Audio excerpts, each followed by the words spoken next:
We're now going to have a look at electrical potential or potential difference, otherwise known as or measured in volts. What are volts? So to understand what volts are, what we need to think of is energy per coulomb that we can get from the electricity. Now if we have 2 volts, if we're talking about 2 volts, we're talking about 2 joules of energy coming from that electricity from each coulomb. So volts is joules per coulomb. That's another way of speaking of potential difference or volts.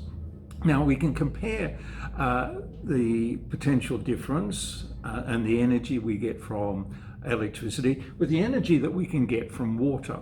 Now going back to our tap here, if I turn this on just a little way, we can get a certain amount of energy coming from that water, from the pressure of that water. That water could be made to do something, to use that energy. And if I turn this on and have a stronger pressure, release a stronger pressure behind that water, then we're going to get more energy coming from that water. Now the same idea applies to our electricity here. If I turn this power pack on now from 2 volts, it's sitting on 2 volts. If I increase that, what's happening is that we are getting more energy from that electricity each time I turn this on. So we're getting now 6 joules per coulomb because it's reading 6 volts, 8 joules per coulomb, and so on.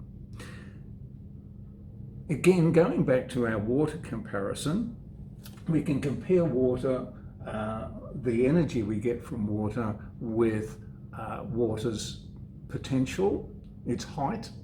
So the higher this is, the more energy we could get from 1 litre, and that's how much water I've got in this container here.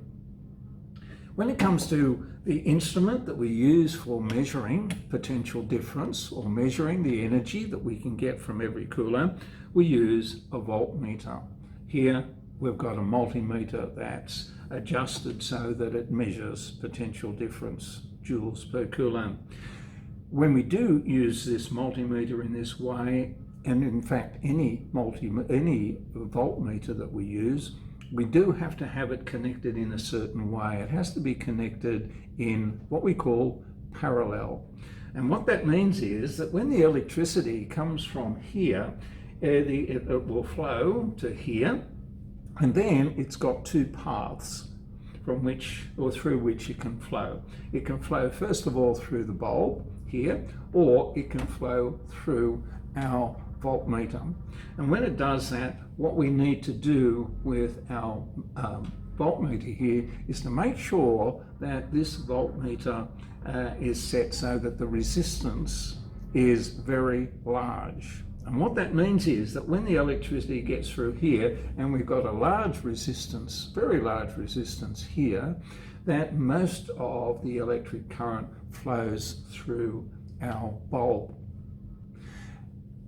So with that high resistance that we have in here, what that really means is that there is a very, very small current that runs through here, and that is all that is needed in order to measure the joules per coulomb that we're going to get from our electricity.